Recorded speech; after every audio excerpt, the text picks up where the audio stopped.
وأحسن منك لم تر قط عيني وأجمل منك لم تلد النساء خلقت مبرأ من كل عيب خلقت مبرأ من كل عيب كأنك قد خلقت كما تشاء كتاب أنزلناه إليك مبارك ليدبروا آياته وليتذكر أولو الألباب. یہ کتاب برکت والی ہے جسے ہم نے آپ کی طرف نازل فرمایا ہے تاکہ دانش مند لوگ اس کی آیتوں میں غور و فکر کریں اور نصیحت حاصل کریں. اللہم صلی علی سیدنا محمد وعلی آل سیدنا محمد بعدد کل ذرۃ مئۃ الف الف مرۃ. سامعین و ناظرین کرام، السلام علیکم ورحمۃ اللہ وبرکاتہ. سامعین کرام، سورہ لقمان آیت نمبر 12. آج کا موضوع، کیا ہم شرک میں مبتلا ہیں؟ اس کے ساتھ سامعین کرام آج کے سبق کا آغاز کرتے ہیں. سب سے پہلے گزشتہ سبق کا اعادہ ہوگا. خلق السماوات بغير عمد ترونها وألقى في الأرض رواسي أن تميد بكم وبث فيها من كل دابة وأنزلنا من السماء ماء فأنبتنا فيها من كل زوج كريم. اس نے آسمانوں کو بغیر ستونوں کے بنایا جیسا کہ تم انہیں دیکھ رہے ہو، اور اس نے زمین میں اونچے مضبوط پہاڑ رکھ دیے تاکہ تمہیں دیکھ کر دوران گردش نہ کانپے، اور اس نے اس میں ہر قسم کے جانور پھیلا دیے، اور ہم نے آسمان سے پانی اتارا اور ہم نے اس میں ہر قسم کی عمدہ و مفید نباتات اگا دیں. هذا خلق الله فأروني ماذا خلق الذين من دونه بل الظالمون في ضلال مبين. یہ اللہ کی مخلوق ہے، پس اے مشرکو مجھے دکھاؤ جو کچھ اللہ کے سوا دوسروں نے پیدا کیا ہو، بلکہ ظالم کھلی گمراہی میں ہیں. سامعین کرام، سورہ لقمان آیت نمبر 12. لفظی ترجمہ: وَلَقَدْ آتَيْنَا لُقْمَانَ الْحِكْمَةَ أَنِ اشْكُرْ لِلَّهِ. اور یقیناً ہم نے دی لقمان کو حکمت کہ تم اللہ کا شکریہ ادا کرو. وَمَن يَشْكُرْ، اور جس نے بھی وَمَن يَشْكُرْ جس نے بھی شکریہ ادا کیا، فَإِنَّمَا يَشْكُرُ لِنَفْسِهِ، تو اس میں اسی کا بھلا ہوگا. وَمَن كَفَرَ، اور جس نے انکار کیا یعنی ناشکری کی، فَإِنَّ اللَّهَ غَنِيٌّ حَمِيدٌ، بے شک اللہ تعالیٰ غنی کا مطلب بے نیاز، حمید لائق حمد و ثنا. سامعین اکرام، لقمان کا واقعہ جو ہے، لقمان علیہ السلام کا واقعہ اللہ تعالیٰ بیان فرما رہے ہیں، اور اس میں ایک مطلب اس کا ایک بیک گراؤنڈ ہے. جیسے کہ ابراہیم علیہ السلام مشرکین مکہ اس بات کے دعوے دار تھے، اور صحیح بات تھی کہ وہ ہمارے بڑے ہیں اور جد امجد ہیں. ابراہیم علیہ السلام کو مانتے تھے، اور انہوں نے یہ بھی دعویٰ کیا تھا کہ ہم ابراہیم علیہ السلام کے پیروکار ہیں، یعنی ان کے وہ ہمارے بڑے ہیں اور انہی کا مذہب ہے ہمارا. تو اللہ تعالیٰ نے پھر کہا کہ نہیں، ایسی بات نہیں ہے. ان ابراہیم کان امۃ قانتا للہ حنیفا وما کان من المشرکین. اللہ تعالیٰ نے فرمایا کہ ابراہیم علیہ السلام ایک اپنی جگہ ایک امت تھے اور فرما بردار تھے اللہ تعالیٰ کے، اور وہ حنیف تھے، یکسو تھے، اور وہ مشرک نہیں تھے، تم تو مشرک ہو۔ تو اسی طرح لقمان ان کی کتابوں میں اور تاریخ میں ایک ایسی ہستی تھی جو جن کو یہ مانتے تھے، اور ان کے بعض اقوال بھی ان کے پاس تھے۔ بہرحال اس کا واقعہ اللہ تعالیٰ بیان فرما رہے ہیں، ان کا واقعہ کہ دیکھو تم لقمان کو تو جانتے ہو، اور یقیناً میں نے دی تھی لقمان کو حکمت۔ حکمت کا مطلب دانائی، دانائی بخشی تھی، دانائی۔ وَمَن يُؤْتِ الْحِكْمَةَ فَقَدْ أُوتِيَ خَيْرًا كَثِيرًا، جس کو بھی حکمت دی گئی اس کو خیر کثیر دی گئی۔ سامعین کرام، حکمت کیا ہے؟ دانائی کیا ہے؟ دانائی یہ ہے کہ انسان اپنے آپ کو پہچان لے، اپنے مقصد حیات کو پہچان لے، اور اس راستے پر چلے جس پہ اسے کامیابی ہو، اور دانائی یہ ہے کہ اس راستے پر چلنے سے پرہیز کرے جس پہ اس کی ناکامی ہو، تباہی ہو، بربادی ہو۔ ظاہر ہے یہ دانائی کی بات ہے۔ انسان آیا ہے دنیا میں سامعین کرام کہ یہ دانائی سے کام لے، سمجھ بوجھ سے کام لے۔ اب یہاں اس آیت میں یہ ہے کہ اگر کوئی دانا ہوگا تو اس کو چاہیے یہ کہ اللہ تعالیٰ کا شکریہ ادا کرے۔ کیا مطلب؟ اس کا مطلب یہ ہے کہ اس کو چاہیے، اگر یہ دانا ہے، سمجھ بوجھ والا ہے، تو اس کو چاہیے کہ اللہ تعالیٰ کی نعمتوں کا شکریہ ادا کرے۔ کیا مطلب؟ اس کا مطلب یہ ہے کہ اللہ تعالیٰ کی دی ہوئی نعمتوں کو انہی مقاصد کے لیے استعمال کرے جس مقصد کے لیے یہ دی گئی ہیں۔ دیکھیں، ہمیں یہاں تھوڑا سا اگر آپ ٹھہر کے تھوڑا سا جلدی نہ کریں اور اس آیت پہ غور و فکر کریں، اس میں لقمان کو شکر کی نصیحت کی جا رہی ہے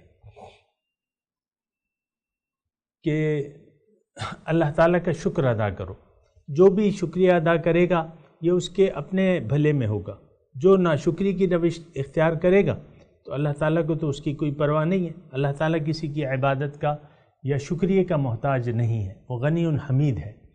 تو بہرحال سامعین کرام، یہاں ضروری ہے کہ تھوڑا سا ہم شکریہ پہ غور کریں۔ دیکھیں، انسان کو اللہ تعالیٰ نے پیدا کیا ہے ایک بلند مقصد تک پہنچانے کے لیے، ایک عظیم نصب العین دے کے اللہ تعالیٰ نے اس کو بھجوایا ہے کہ تم دنیا میں جا کے جنت کو حاصل کر لو اور جنت کے مستحق بن جاؤ۔ اور اس کا طریقہ کار کیا ہے کہ نعمتوں کو درست استعمال کرو۔ نعمت کا درست استعمال شکر گزاری ہے۔ سامعین کرام، نعمت کا غلط استعمال ناشکری ہے۔ یہ ایک ایسی عام بات ہے جو ہم کہ سمجھ بوجھ سے ہم کام نہیں لیتے، اور شکر گزاری کے ہم نے معنی محدود کر دیے ہیں۔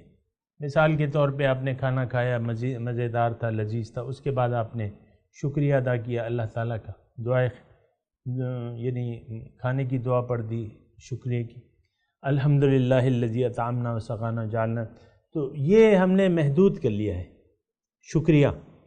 ایسی بات نہیں ہے، شکریہ کا ایک وسیع مفہوم ہے اور اس کو وسیع مفہوم میں لینا چاہیے۔ اگر آپ نے اس کو وسیع اس مفہوم کو محدود کر دیا تو پھر اس کا کوئی فائدہ نہیں ہے۔ یعنی آپ زندگی کے مقصد کو آپ نے فراموش کر دیا ہے، باطل کی طرف رخ کر لیا ہے، دنیا دار آپ بن گئے ہیں، میٹیریلسٹ ہو گئے ہیں دنیا بہرحال، تو پھر یہ ہے کہ یہ تو ناشکری کی روش ہے۔ دنیا تو اس لیے نہیں ہے کہ آپ دنیا میں رہ کے دنیا کے ہو جائیں، دنیا تو آخرت کے یعنی آخرت کی نجات کے لیے یا آخرت میں اعلیٰ مقامات حاصل کرنے کے لیے دنیا کا وقت ہمیں دیا گیا ہے۔ یہ ساری نعمتیں اس لیے، تو بہرحال شکریہ یہ ہے سامنے کرام کہ نعمت کا بجا استعمال، بے جا استعمال نعمت کو ضائع کرنے کے مترادف ہے۔ سب سے بڑی دیکھیں نعمت کیا ہے ہمارے پاس؟ ظاہر ہے ہمارے پاس جسم ہے، جسم ہے، یہ وقت ہے، یہ تمام نعمتیں ہیں۔ تو اگر ہم ان کو اس مقصد کے لیے نہیں استعمال کریں گے جس مقصد کے لیے ہمیں یہ دی گئی ہے، تو پھر تو یہ بات مشکل ہو جائے گی۔ یعنی یہ بات پھر مشکل ہو جائے گی، مطلب کامیابی پھر مشکل ہے نا۔ دیکھیں یہ ساری دنیا جو ہے یہ اس لیے ہے کہ آپ ایک خاص مقام تک اللہ تعالیٰ آپ کو پہنچانا چاہتا ہے۔ اگر آپ اس کے طریقہ کار کے مطابق یعنی نعمت کا صحیح استعمال نہیں کریں گے، اس کو ضائع کر دیں گے، تو پھر یہ ہے کہ وہ مقصد تو حاصل نہیں ہوگا، اور پھر اس صورت میں نقصان تو آپ کا اپنا ہوگا۔ اگر آپ شکر گزاری کا راستہ اختیار کر لیں گے، یعنی نعمتوں کو بجائے استعمال کریں گے، اپنے وقت کو، اپنی تمام نعمتوں کو بجائے، اس کی اپنی تفصیل ہے، میں کرتا رہتا ہوں، کر بھی لوں گا، تو بجائے نعمت کا بجائے استعمال شکر گزاری ہے، بے جا استعمال نعمتوں کو ضائع کرنا یا بے جا استعمال اس کی ناشکری ہے سامنے کرام۔ تو یہ یعنی لقمان، اب مشرکین مکہ اس حالات کے تناظر میں، مشرکین مکہ تو سمجھ بوجھ سے کام نہیں لے رہے تھے اور ناشکری میں مصروف تھے۔ حضور صلی اللہ علیہ وسلم آئے کہ انسانیت کو اس کے معراج تک پہنچا دیں، تو مشرکین مکہ نے انکار کر دیا، ان کی تکذیب شروع کر دی، جیسا کہ آج ہم تکذیب کر رہے ہیں سامنے کرام۔ مشرکین مکہ کی طرح آج ہم بھی رسول اللہ صلی اللہ علیہ وسلم کے پیغام کی تکذیب کر رہے ہیں۔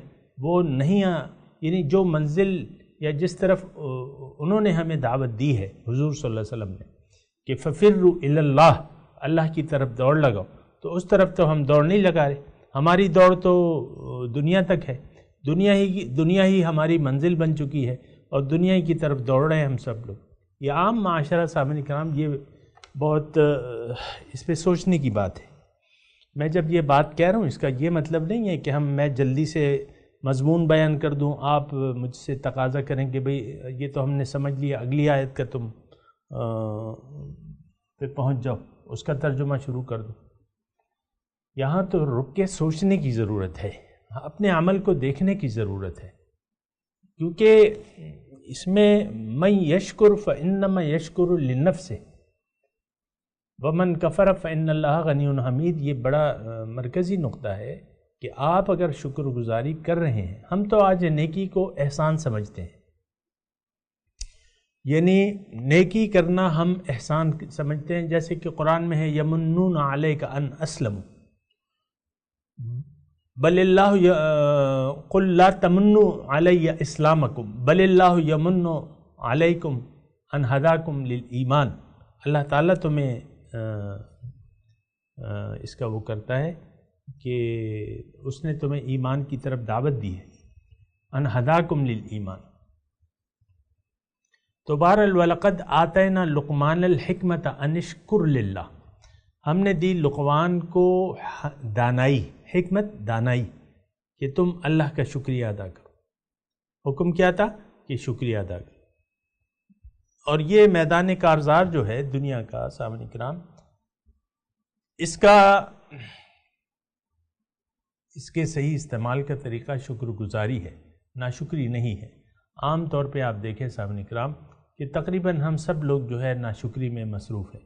ناشکری کا یہ کیا ہے، میں نے آپ کو بتایا، نعمت کا غلط استعمال، غلط مقاصد کے لیے نعمت کو استعمال کرنا۔ آج ہماری تمام دوڑ دھوپ جو ہے وہ غلط مقاصد کے لیے ہے، وہ باطل مقاصد کے لیے ہے۔ آخرت باطن ہمارا مقصود نہیں ہے سامعین کرام۔ بہرحال یہ سوچنا چاہیے اس بات پہ۔ تو آگے چلتے ہیں، وَإِذْ قَالَ لُقْمَانُ لِابْنِهِ، جب کہا لقمان نے اپنے بیٹے کو، وَهُوَ يَعِظُهُ، اور وہ اس کو نصیحت کر رہے تھے، یا بنی لا تشرک باللہ، اے بیٹا اللہ کے ساتھ شریک نہ کرنا، ان الشرک لظلم عظیم، بے شک ظلم تو شرک تو بہت بھاری ظلم ہے، بہت بڑا ظلم ہے۔ سامعین کرام، بنیادی طور پہ کلیدی بات یہ ہے کہ ہم اللہ تعالیٰ کی توحید کے قائل ہو جائیں۔ اللہ تعالیٰ کی توحید کیا ہے؟ ایمان باللہ، یعنی ایمان باللہ یا ایمان بالطاغوت، یہ دو چیزیں ہیں سامعین کرام۔ یا تو سرکش قوتوں سے، باطل قوتوں پہ آپ کا یقین ہو جائے، یا اللہ پہ آپ کا یقین ہو جائے۔ یہ بڑی اہم بات ہے، تھوڑی سی اس کو سمجھنے کی کوشش کریں۔ فَمَن يَكْفُرْ بِالطَّاغُوتِ وَيُؤْمِن بِاللَّهِ، فقد استمسک عروۃ الوثقی، سورہ بقرہ میں ہے کہ جس نے طاغوت سے انکار کیا اور اللہ پہ یقین کر لیا، وَيُؤْمِن بِاللَّهِ، اللہ پر ایمان لے آئے۔ تھوڑا سا اس کا معنی سمجھے سامنے کا، یہ طاغوت کیا ہے اور ہر باطل، دیکھیں طاغوت کا معنی سمجھنا مشکل نہیں ہے۔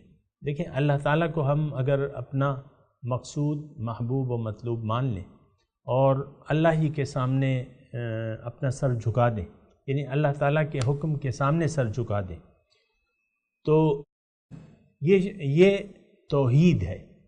آپ اللہ تعالیٰ کو اپنی منزل بنا لیں، اپنا مقصود محبوب و مطلوب بنا لیں اور اللہ تعالیٰ کے حکم کے سامنے سر جھکا دیں۔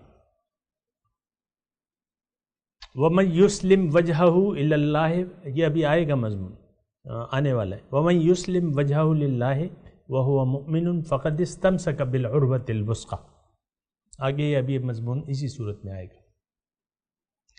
تو بہرحال اللہ تعالیٰ پہ ایمان میں نے آپ کو بتا دیا، اگر یہ ایمان نہیں ہے تو پھر شرک باقی رہ جاتا ہے۔ سامنے کرام، اللہ تعالیٰ اگر آپ کی منزل نہیں ہے تو غیر اللہ آپ کی منزل بن جائے گی۔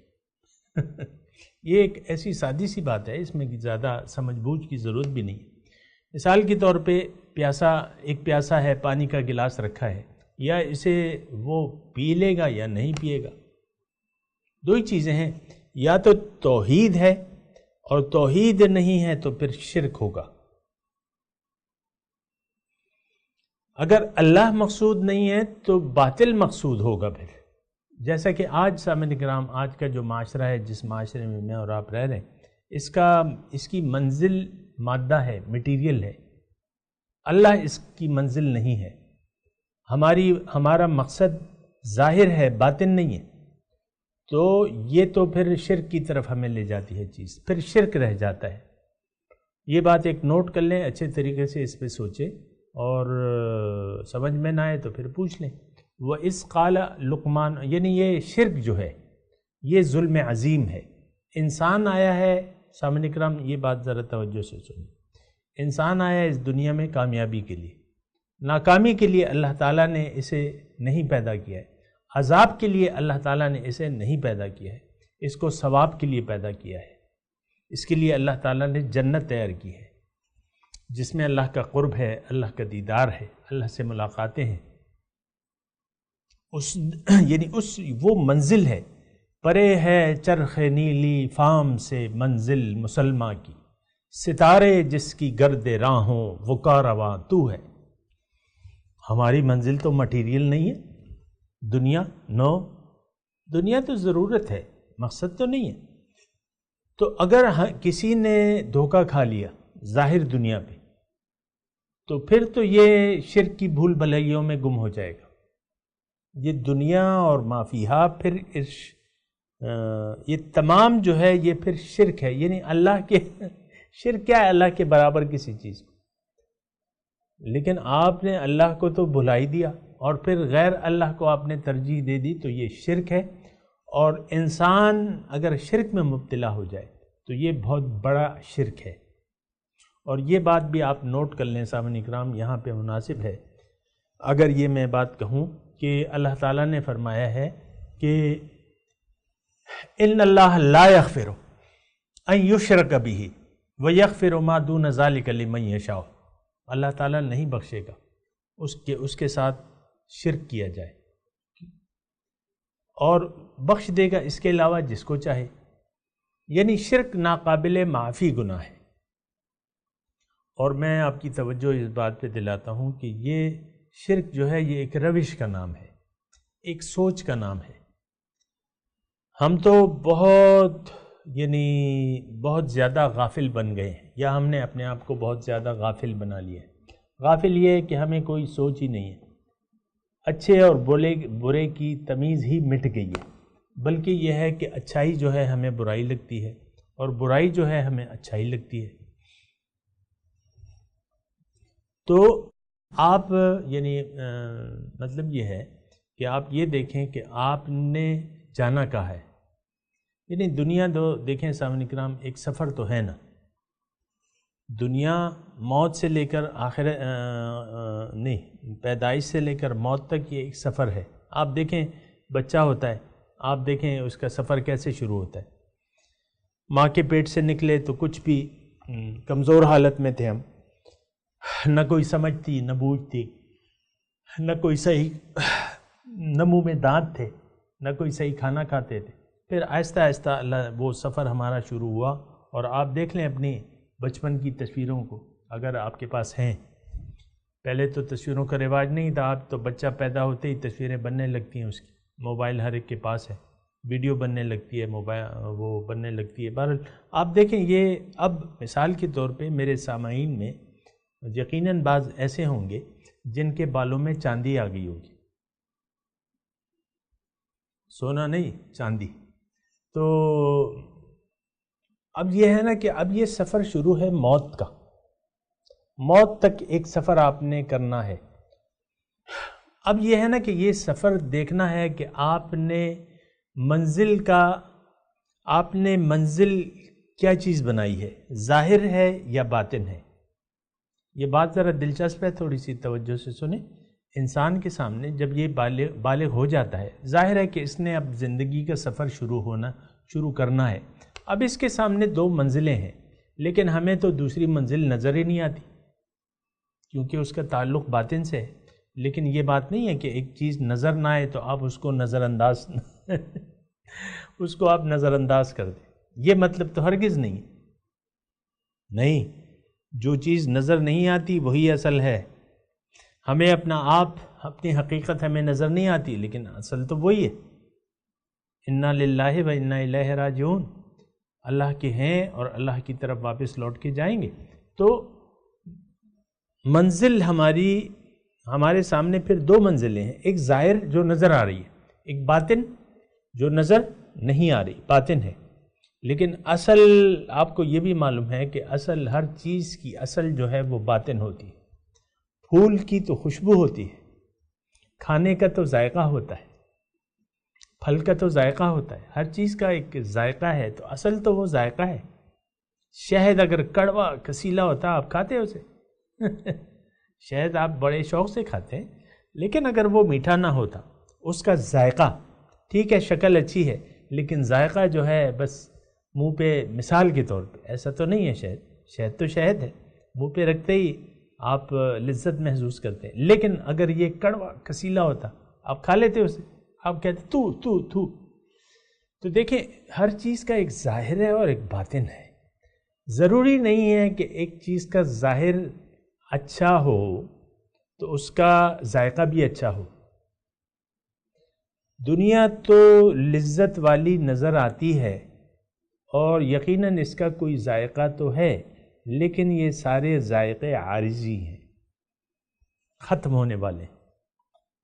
ما عندکم ینفد وما عند اللہ باق. جو تمہارے پاس ہے وہ ختم ہونے والا ہے، وہ تمام ذائقے ختم ہونے والے ہیں، اور جو اللہ کے پاس ہیں وہ باقی رہنے والے ہیں. وما عند اللہ باق.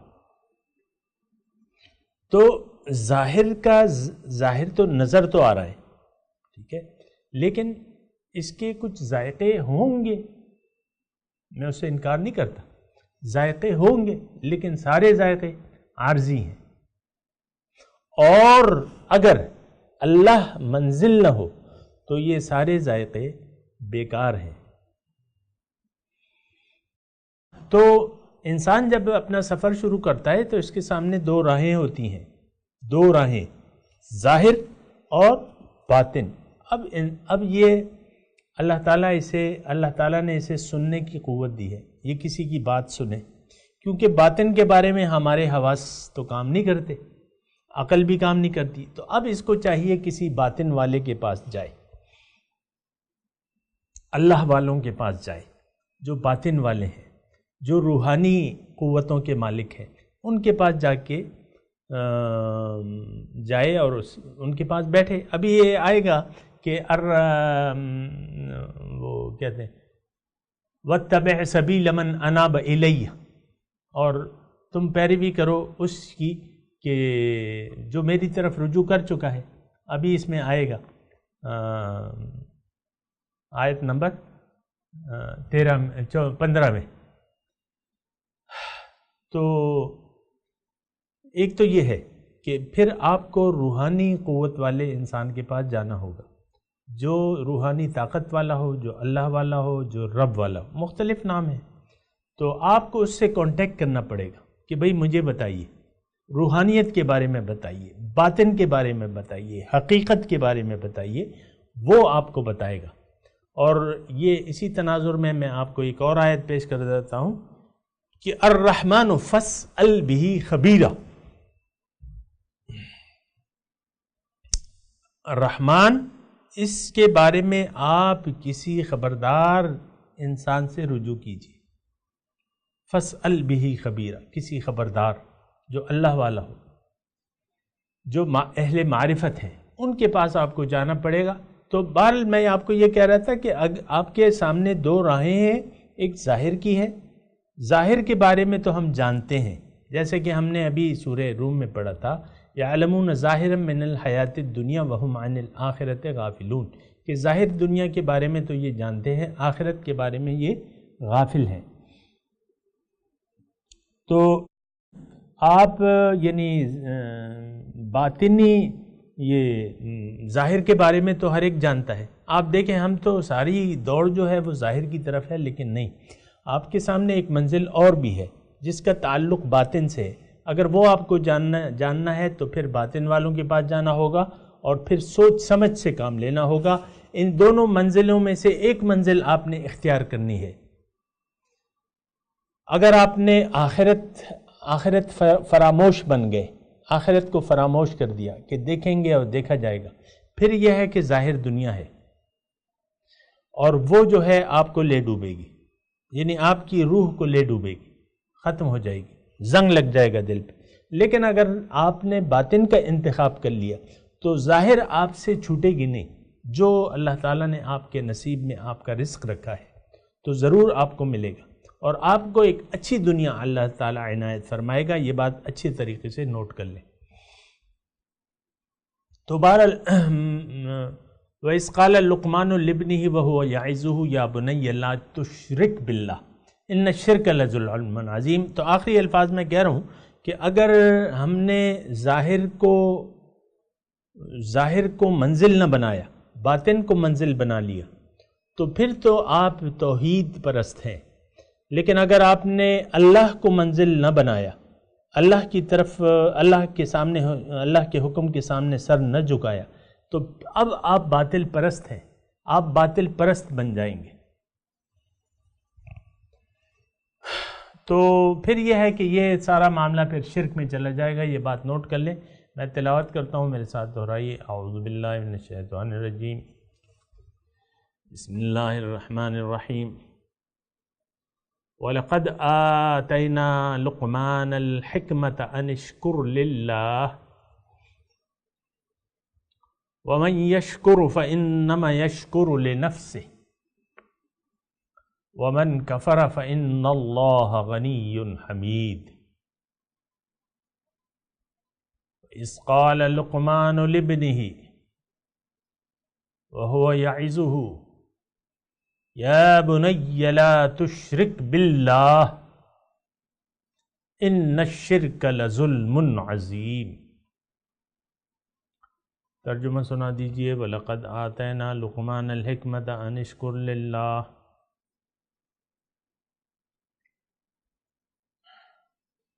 اور ہم نے لقمان کو دانائی بخشی کہ اللہ کا شکر ادا کرو. وَمَن يَشْكُرْ فَإِنَّمَا يَشْكُرُ لِنَفْسِهِ. اور جو شکر کرتا ہے تو وہ اپنے ہی فائدے کے لیے شکر کرتا ہے. وَمَن كَفَرَ فَإِنَّ اللَّهَ غَنِيٌّ حَمِيدٌ. اور جو ناشکری کرتا ہے تو اللہ تعالیٰ بھی بے نیاز ہے اور لائق حمد و ثنا ہے. وَإِذْ قَالَ لُقْمَانُ لِابْنِهِ وَهُوَ يَعِظُهُ. اور اس وقت کو یاد کرو کہ جب لقمان نے اپنے بیٹے کو نصیحت کرتے ہوئے کہا، یا بنی لا تشرک باللہ، اے بیٹا اللہ کے ساتھ شریک نہ کرنا. ان الشرک لظلم عظیم، بے شک شرک تو بڑا بھاری ظلم ہے۔ اس کے ساتھ سامعین کرام آج کے سبق کی تلاوت اور ترجمہ۔ وَلَقَدْ آتَيْنَا لُقْمَانَ الْحِكْمَةَ أَنِ اشْكُرْ لِلَّهِ وَمَنْ يَشْكُرْ فَإِنَّمَا يَشْكُرُ لِنَفْسِهِ وَمَنْ كَفَرَ فَإِنَّ اللَّهَ غَنِيٌّ حَمِيدٌ. We endowed Luqman with wisdom. Give thanks to God. Whoever is appreciative for the benefit of his own soul. And whoever is unappreciative, God is sufficient and praiseworthy. وَإِذْ قَالَ لُقْمَانُ لِابْنِهِ وَهُوَ يَعِظُهُ يَا بُنَيَّ لَا تُشْرِكْ بِاللَّهِ إِنَّ الشِّرْكَ لَظُلْمٌ عَظِيمٌ. When Luqman said to his son, as he advised him, "O my son, do not associate anything with God, for idolatry is a terrible wrong." سامعین کرام، اس کے ساتھ ہی آج کے درس کا وقت اختتام کو پہنچا۔ اگلے درس میں انشاءاللہ ملاقات ہوگی۔ وآخر دعوانا ان الحمد للہ رب العالمین، والسلام علیکم ورحمۃ اللہ وبرکاتہ۔